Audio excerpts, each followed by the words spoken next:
Boa noite, meus amigos da Sociedade Espírita Renovação. É uma grande alegria retornar a esta casa.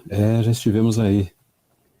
Era uma palestra, foi no tempo ainda, evidentemente, não tínhamos a pandemia. Me recordo, faz alguns anos, uns 5 anos mais ou menos.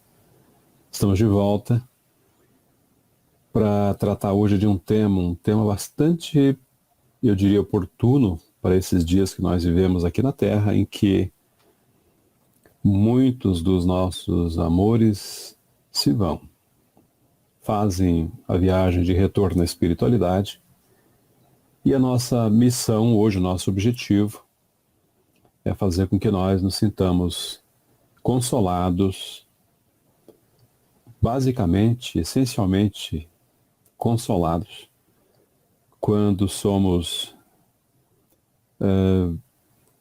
afetados, eu diria, por esse fenômeno que é natural, absolutamente natural. A nossa proposta hoje é justamente mostrar isso, como se dá esse fenômeno da morte, para nós espíritas da desencarnação, a sua magnitude para o espírito, porque sim, é um grande momento, é um momento mágico na vida do espírito, importantíssimo, porque marca o final de uma fase da nossa existência e renasce outra fase, ou surge outra fase, a gente retoma, na verdade, a nossa caminhada como espíritos imortais que todos nós somos. Por isso, meus amigos, hoje nós temos uma proposta para vocês, para todos vocês, que é tratar essa questão da imortalidade, essa questão da nossa existência enquanto espírito. Espiritismo e imortalidade é a nossa proposta de hoje, para que nós reflexionemos acerca dessa ocorrência que nos é tão natural, mas que ao mesmo tempo nos surpreende, porque ninguém espera, não é? Esse momento da partida, muito embora a proposta do Espiritismo é que nós estejamos permanentemente preparados para ela.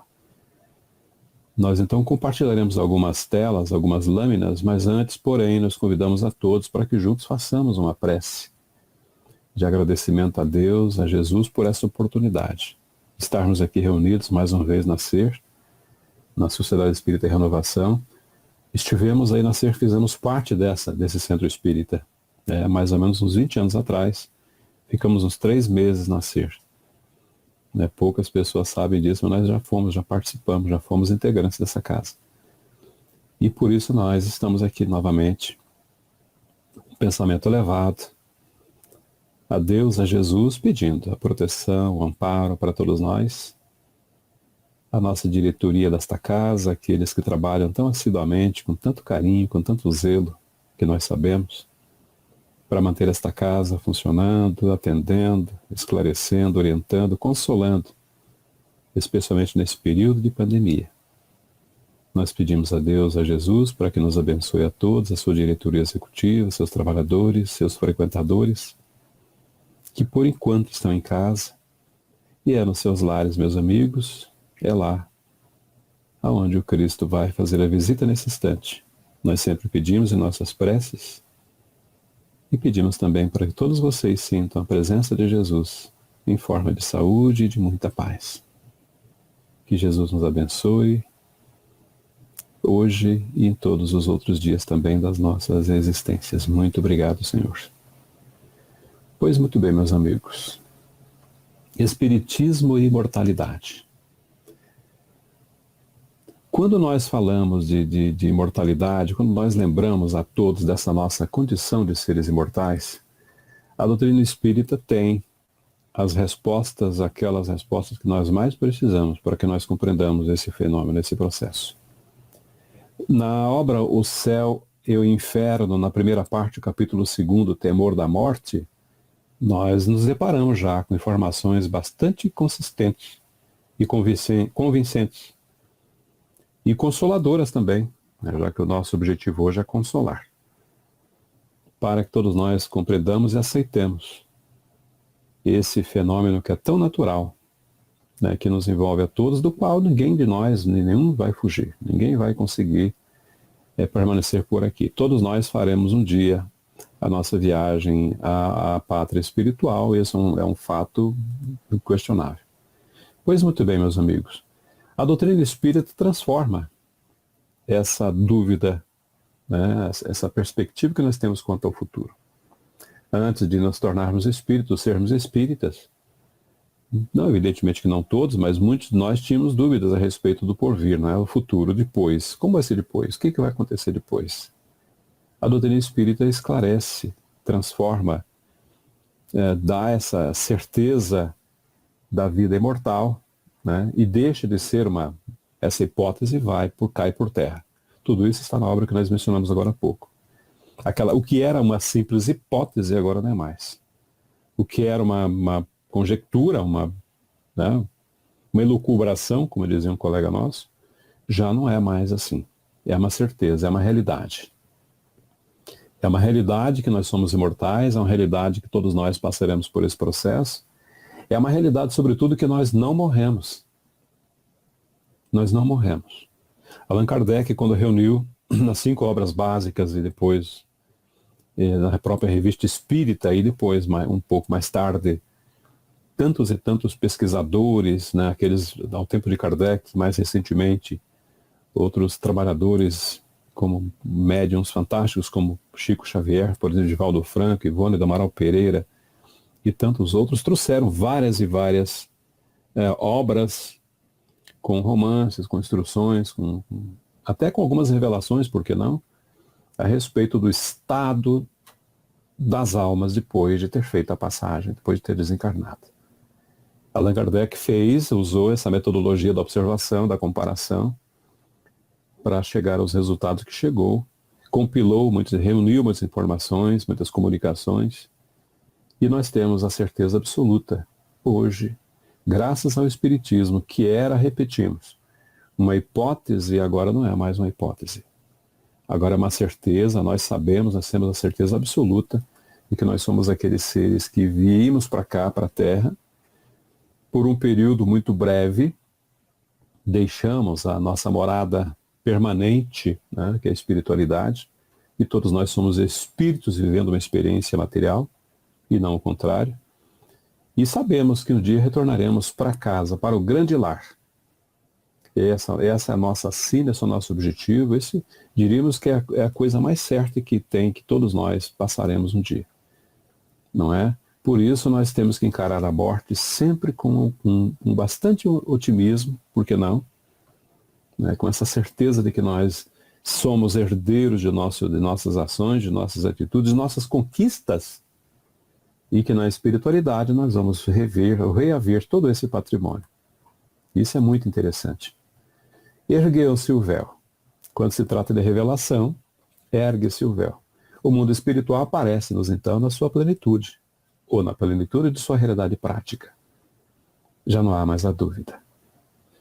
Nós estamos aqui hoje tratando dessa questão, repetimos, porque muitos de nós fomos afetados. Afetados que eu diga, vivemos a experiência muito próxima, né, de parentes próximos, ou não, às vezes até de não tão próximos assim. Mas soubemos, nos foram comunicados, ou nos comunicaram, muitos pediram para que nós fizéssemos as preces, na verdade, intercedêssemos por esses amigos que soubemos que fizeram o retorno à pátria espiritual, e nós fazemos isso com muita alegria, por que não? A missão do espírita, nós veremos isso daqui a pouco também, é esclarecer, orientar com a própria doutrina, consolar, sobretudo consolar, né? Trazer de volta a fé, a esperança, o bom ânimo, onde ele faltou por algum tempo, para que aqueles que ficamos aqui na Terra continuemos dando conta da nossa administração. É para isso que nós estamos aqui. Para que nós vivamos da maneira mais intensa possível a vida aqui na Terra, apesar de todos os pesares. Ainda nessa obra nos encontramos, já que nós falamos que nós temos que dar esse ânimo. Eis aí porque nós, os espíritas, encaramos a morte calmamente, ou pelo menos deveria ser assim. E se reveste, ou nos revestimos de serenidade nos últimos momentos que passamos aqui na Terra. Por essa certeza que nós falamos para todos vocês. Já não é só a esperança, é a certeza que já dissemos, que nos traz esse conforto que faz com que nós tenhamos a certeza absoluta de que nós estamos prontos, aptos para reavermos o nosso patrimônio intelectual moral, aquilo que nós construímos durante as nossas existências, né? Não só essa vida, mas todas as outras vidas. A crença na imortalidade, todos nós temos. Todos nós temos. Já nascemos com essa ideia, é inato em nós, essa ideia de que nós não somos daqui, que nós estamos de passagem. E isso é uma coisa tão natural que a gente vê, tudo é transitório. Na Terra nada aqui é permanente. Tudo, a própria Terra um dia vai passar. O próprio planeta um dia vai se transformar a ponto de não guardar qualquer semelhança com o que tem hoje. Tudo no mundo se transforma. É da natureza, isso é uma lei. Então essa crença na imortalidade, ela é mais forte, evidentemente, do que a crença no nada. A crença no nada, ela não subsiste. Porque isso está em nós, a nossa condição de seres imortais. Se alguém vier nos dizer que não tem nada depois dessa vida, a gente não vai acreditar. Ninguém vai acreditar. Então, meus amigos, fica aqui já para fazer essa introdução, essa certeza da nossa condição de seres imortais. Um pouco mais adiante, nos encontramos ainda, na mesma obra, que a maior parte das pessoas que creem, né, na imortalidade ainda são presos, ainda tem essa inclinação às coisas materiais. E isso faz parte da sabedoria divina. Faz parte da sabedoria divina. Nós temos que ter não digo um apego, mas uma ligação, sim, com as coisas da Terra, quando nós vivemos na Terra. Precisamos da Terra. Enquanto estamos aqui encarnados, nós precisamos. Evidentemente que viver aqui no mundo sem sermos do mundo, como sugeriu o próprio Cristo, não é? E por que isso acontece? Esse temor é um efeito da sabedoria de Deus. É uma consequência do instinto de conservação comum a todos nós. Se nós não tivéssemos essa ligação com a terra, com a escola, é como aqueles nós que vamos para a escola e temos que ficar na escola. Se nós não tivéssemos esse freio, né, como está no texto, como contrapeso à tendência, que sem esse freio nos levaria a deixar prematuramente a vida e negligenciar o trabalho terreno. Se nós vivêssemos simplesmente pensando, né, e lógico que temos que pensar, mas essencialmente na vida após a morte, ou seja, na espiritualidade, sem nos preocuparmos com o nosso dia a dia aqui, nós seríamos pessoas que não ficaríamos aqui. Teríamos uma inclinação muito grande até a própria suicídio, ou uma vida desregrada, uma vida, né, sem as preocupações que são necessárias para que nós vivamos aqui na Terra, sim. Repetimos, eu gosto muito de fazer essa comparação da nossa permanência aqui na Terra como aqueles de nós que vamos para a escola. Muitos não gostam da escola. Deveriam gostar, é claro. Mas muitos vão para a escola pensando em voltar para casa. Assim somos nós. Nós vimos aqui para a Terra pensando em voltar também para a espiritualidade.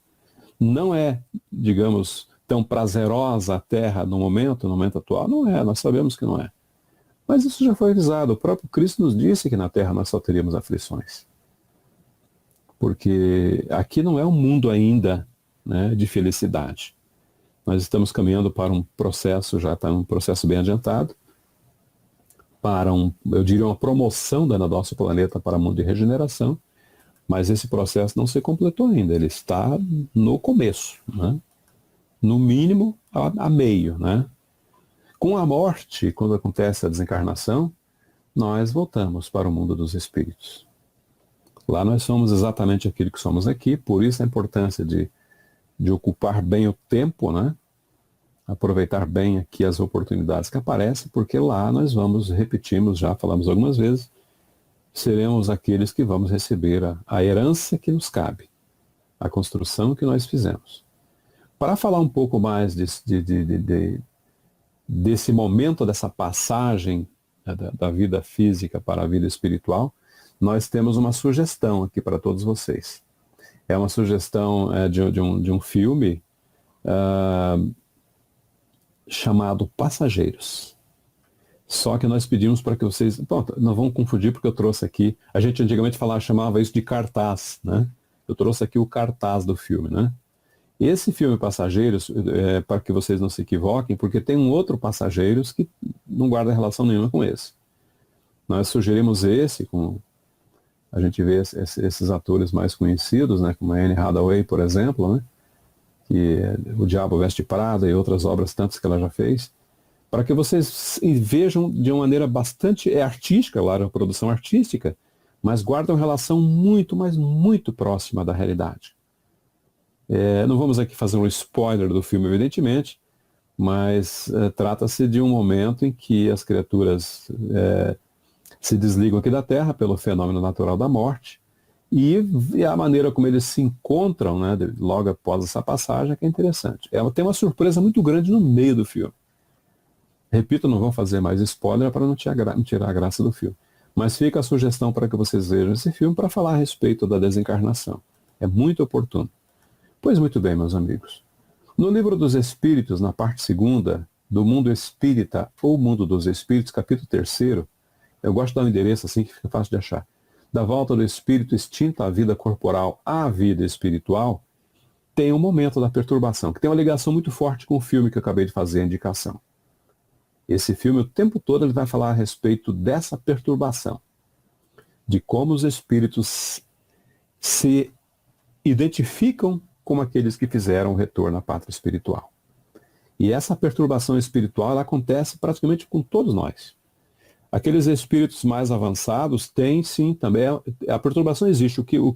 A diferença está no período e na forma como essa perturbação acontece, mas ela sempre existe. Seja um leve sono, seja um torpor, não é? Mas ela sempre acontece. Ou seja, em casos mais graves, algumas dificuldades, inclusive, que nós não vamos relatar aqui, né? Que não é o nosso objetivo. Mas acredito que todos nós passamos, sim, por um período de perturbação. Aqui, nessa obra, nós destacamos alguns pontos que trata desse respeito. Por exemplo, a perturbação que se segue à morte, como eu disse, ela varia, né? Nada tem de penosa para o homem de bem, que se conserva calmo, semelhante em tudo a quem acompanha as fases de um tranquilo despertar, como acabamos de falar. Dr. Bezerra de Menezes, por exemplo, quando desencarnou, ele despertou suavemente na espiritualidade. E a primeira criatura que teve contato com o Dr. Bezerra foi uma jovenzinha que ele já conhecia, chamada Celina, que recebe e acolhe o bondoso velhinho na espiritualidade. Lá no dia 11 de abril de 1900. Pois muito bem, o que mais tem de informação a respeito desse momento? Aqui uma advertência, uma informação, que para todos nós é muito válida, especialmente nesse período, e talvez futuramente que isso volte a acontecer aconteça de maneira mais intensa, que já está acontecendo. Fica aqui uma observação, uma advertência muito séria da espiritualidade. O suicídio é a mais trágica de todas as circunstâncias que envolvem a morte. Nós não podemos tirar a nossa própria vida. É de consequência devastadora para o desencarnante, que, julgando libertar-se de seus males, precipita-se em situação muito pior. Aqui, meus amigos, essa advertência, todos já vimos isso muitas e muitas vezes, né? Tem obras que tratam especificamente disso, e são muitas. Memória de um Suicida, por exemplo, já que mencionamos Ivone do Amaral Pereira, é uma delas. Ela conta com detalhes o que ocorre com a criatura quando resolve deixar essa terra por esse viés, por esse campo, dessa forma, né? E outras informações também que estão nessa obra, que é bastante consoladora, e também ela é instrutiva, porque ela nos deixa uma informação que é de grande valia, que para que nós tenhamos uma desencarnação tranquila, se é que eu posso chamar assim, nós devemos ter uma vida também tranquila. Tranquila não no sentido da folga ou das facilidades, mas sim da vida bem vivida, da vida vivida com retidão, com honradez, com moral elevada, enfim. Uma vida bem vivida também corresponde a uma morte, uma desencarnação igualmente boa, igualmente satisfatória para o espírito. Aprende a bem viver e bem saberás morrer. Ensina os benfeitores espirituais o espírito da codificação. Para que nós imaginemos, para que nós saibamos, tenhamos a certeza de que a nossa desencarnação guarda estreita relação com a nossa forma de vida aqui na Terra. Com relação à vida, meus amigos, a nossa passagem aqui pelo planeta, já que estamos falando de uma escola, uma grande escola, nós temos uma lição belíssima que fala a respeito das dores, das dificuldades e de porquê das dificuldades, o porquê das nossas dores.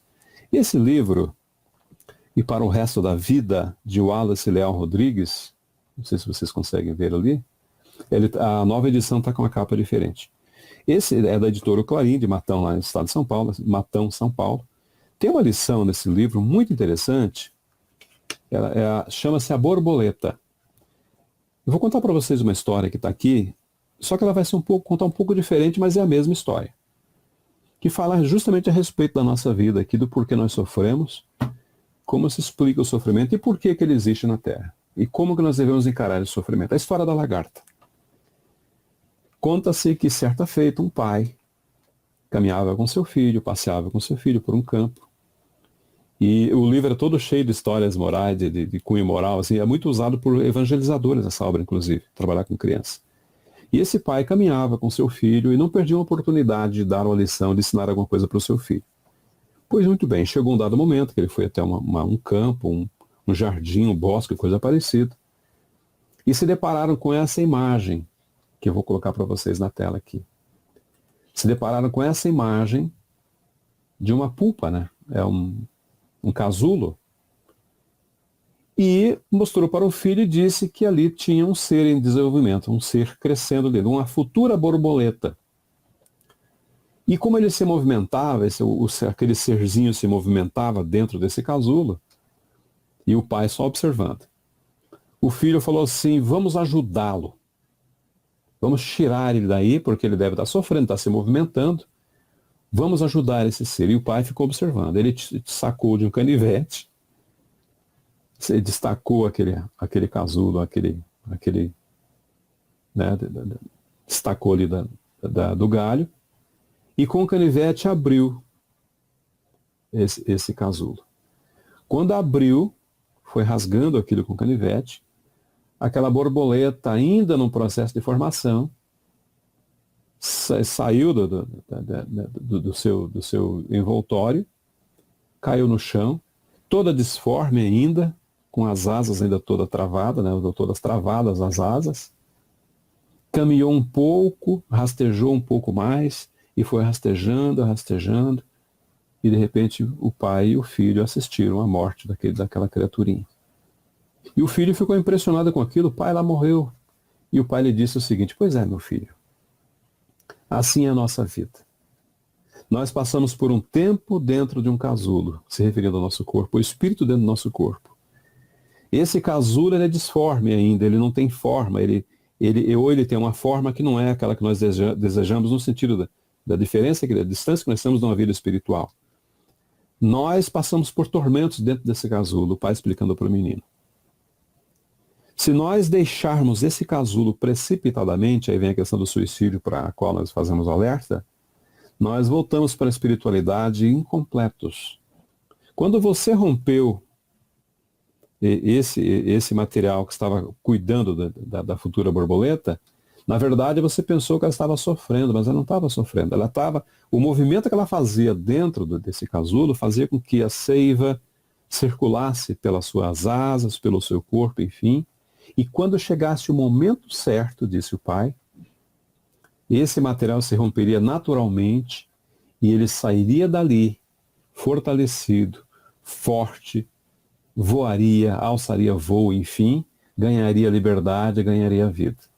Quando você interrompeu o processo, você fez com que ele tivesse a sua transformação, né, interrompida, e por isso ele acabou morrendo no meio do caminho. Assim somos nós com relação ao nosso corpo. Nós, com relação ao espírito e ao nosso corpo, evidentemente. Nós somos aqueles que estamos dentro desse corpo, sofrendo as angústias, muitas vezes, dependendo, existe aqueles de nós que temos circunstâncias dolorosas aqui na matéria, mas tudo faz parte de um processo de transformação e de crescimento.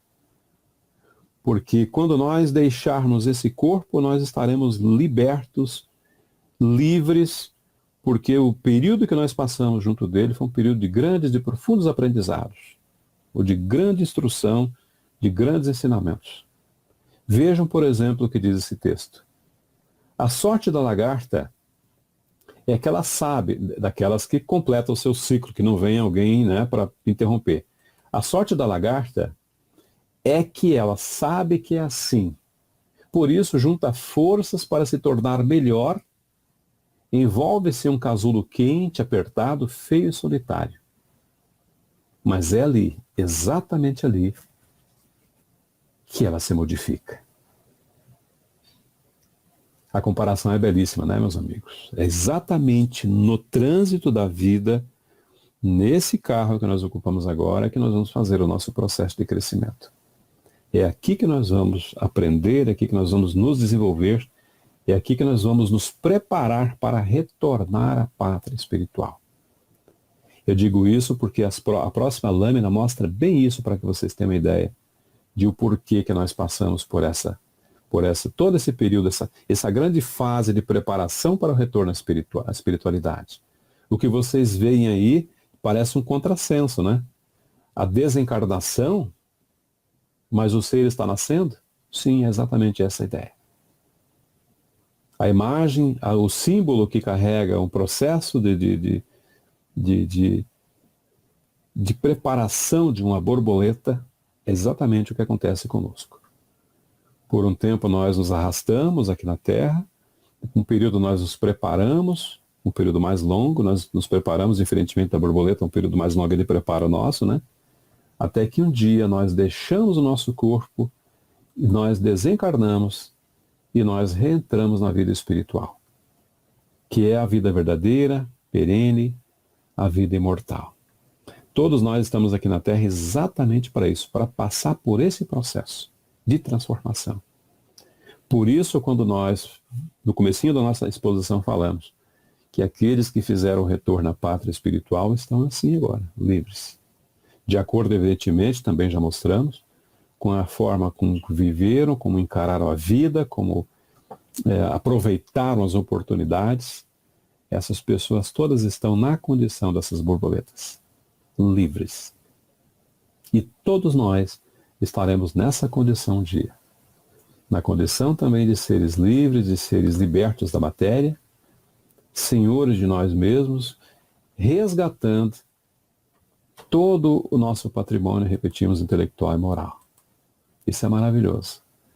Para comprovar bem isso, nós temos para vocês agora uma história, é uma história, que isso é uma verdade, se isso é acontecido, que eu me permito fazer uma leitura para que vocês vejam que maravilha o que está na obra Lindos Casos de Chico Xavier, que é uma obra que nós também recomendamos para aqueles que se interessam por causos e casos dessa natureza. Tem muitas histórias interessantes, e uma delas diz assim: os mortos estão de pé. Gastão Penalva. Os nomes que eu vou mencionar aqui são nomes da velha guarda espírita do Brasil. Tem vários nomes, gosto muito de ver esses nomes, vocês verão mais alguns daqui a pouco também. A mensagem final também traz um nome bastante, muito antigo, pouquíssimo conhecido, mas é um nome, um daqueles da velha guarda espírita do Brasil. Mas aqui também vocês verão alguns nomes dessa velha guarda. Olha que interessante. Gastão Penalva é um deles.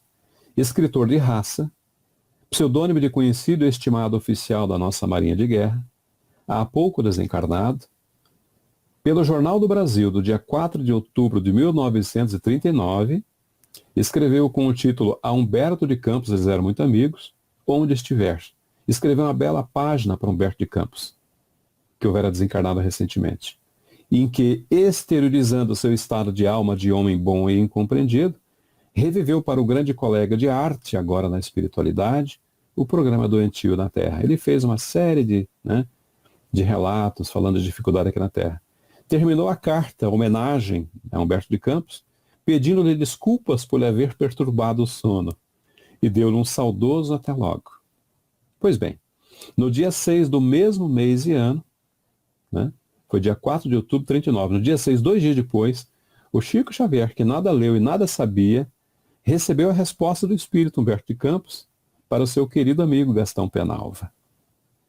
Trata-se de uma página linda, toda ela, em que, identificando-se pelo estilo e pela cultura variada e segura, o mágico escritor lá do estado do Maranhão justifica a doença da terra e lhe oferece o remédio curador e salvador que nos veio há 2000 anos pelas mãos santas de Jesus, o Evangelho de Jesus.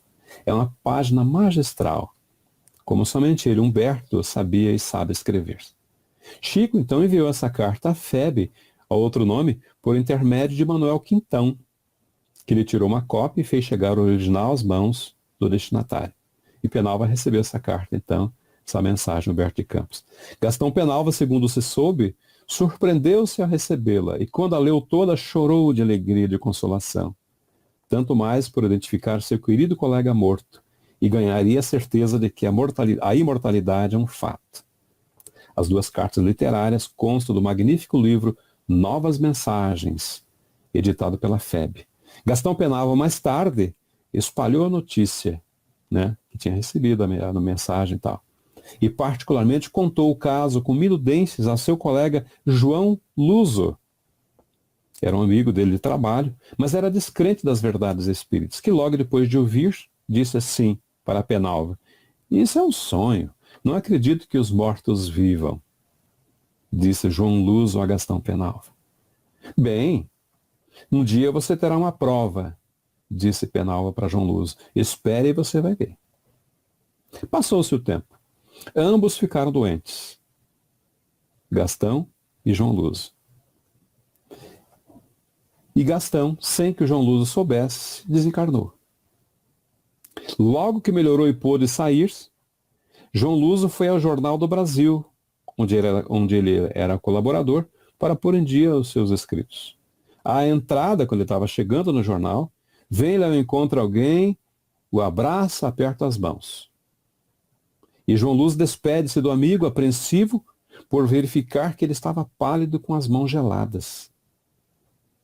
Entrou na redação e falando assim: imaginem, acabo de abraçar o querido Gastão Penalva, que não via há muito, mas verifico que ele está muito doente, pálido, de mãos frias. O pessoal da redação se entreolha, um olha para o outro admirado, e um deles tem coragem e diz assim: não é possível, João Luso, pois ele morreu há 15 dias. Há 15 dias? Então é verdade, diz Penalva. Desculpe, diz João Luso, os mortos estão mesmo de pé. Prometeu-me o Gastão a prova e veio cumprir sua palavra. Graças a Deus, ele diz, e abaixou a cabeça. A saudade veio, as lágrimas desceram. Hoje os dois estão na espiritualidade evidente e João Luso finalmente teve a comprovação de que a morte não existe, não é?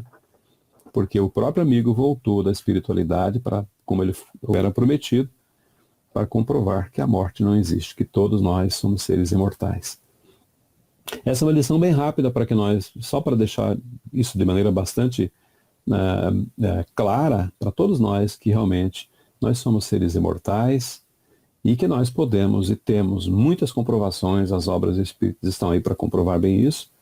Allan Kardec fez esse esforço todo para trazer para nós, aliás, a imortalidade da alma é um dos fundamentos, um dos princípios da doutrina espírita, junto com a comunicabilidade, a imortalidade da alma, a existência de Deus e tudo que nós já conhecemos.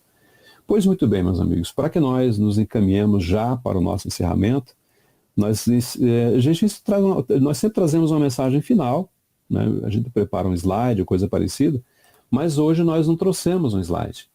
Nós trouxemos outra mensagem de mais um espírito, desta feita de uma obra magistral, né?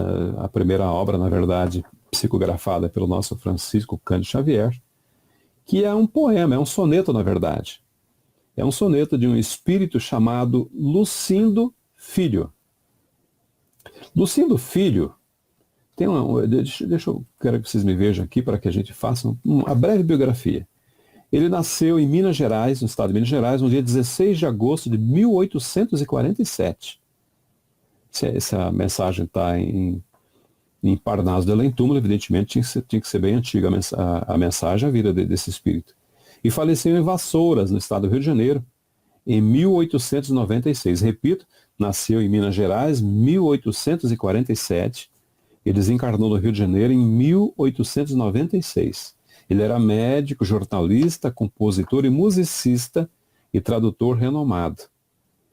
Era um latinista. Naquela época tinha muitos, os jornalistas, até os advogados, eles gostavam muito das letras. Hoje também, evidentemente, gostam, mas gostavam mais naquela época, né? O próprio Rui Barbosa era um homem das letras, tinha uma fala muito fluente, uma leitura, uma escrita irrepreensível, né? E João Luz era desse perfil, né? Escrevia poemas, enfim, era um homem letrado, como se diz. E ele deixou uma mensagem muito bela, muito bonita. Num poema, eles estavam no reunião familiar. Não se cogitava nada disso. Alguém da família tinha desencarnado. E o Espírito se manifestou e deixou a seguinte informação, por meio do Chico Xavier. Sem sombras, já que estamos falando de vida após a vida, Lucindo Filho deixa o seguinte soneto. Junto ao sepulcro, onde a saudade chora e onde o sonho das lágrimas termina, abre-se a porta da mansão divina, entalhada em reflexos de aurora. Não mais à noite, vive em tudo agora a beleza profunda e peregrina, envolvida em luz esmeraldina da esperança que vibra e esplendora. Sem as sombras das lutas desumanas, a alma vitoriosa entoa hosanas, ébria de paz e de imortalidade. Não lamenteis quem parta ao fim do dia, que a sepultura em cinza escura e fria é a nova porta para a eternidade. E assinou a mensagem Lucindo Filho, para que nós tenhamos a certeza, meus amigos e minhas amigas, dessa bênção que é. Joana de Ângeles fala muito sobre isso. A bênção é uma bênção, sim, o retorno à pátria espiritual. Porque nós saímos de um vale de lágrimas, não é? Saímos de um hospital, saímos muitas vezes de uma grande penitenciária para alçar voo livres, como todos nós, nosso destino, ao destino de todos nós, agora libertos pelo fenômeno naturalíssimo da reencarnação, onde o espírito, repetimos mais uma vez, para que isso fique bem fixado, nós recobramos todo o nosso patrimônio intelectual e moral, junto dos nossos amores, aqueles que fizeram a passagem antes de nós, não é? E para que nós retomemos a nossa caminhada como espíritos imortais que somos. Fica aqui essa mensagem de hoje, meus amigos, para que nós pensemos e meditemos a respeito. Nós deixaremos no final dessa exposição, vamos editar depois essa gravação, para que vocês saibam direitinho de onde nós colhemos as mensagens, as informações, os trechos das obras da codificação para nossa edificação. Nós agradecemos imensamente o convite que nos foi feito pela Sociedade Espírita e Renovação. Repetimos, já estivemos aí, e é com muita alegria que nós retornamos a ser para trazer a mensagem da noite. Nós pedimos a Deus mais uma vez em oração para que Ele nos abençoe e para que Jesus nos envolva na sua paz.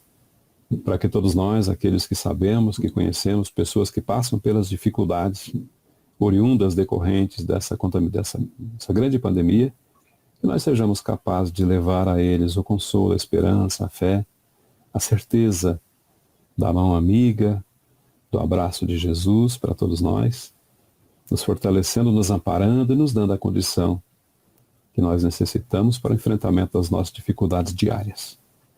Que Jesus nos abençoe e que todos nós, meus amigos, como nós sempre pedimos e repetimos, sintamos a Tua presença, Senhor, aqui em nossos lares, em forma de saúde e em forma de muita paz. Muito obrigado, meus amigos da Sociedade Espírita e Renovação. Muita paz e que Jesus nos abençoe.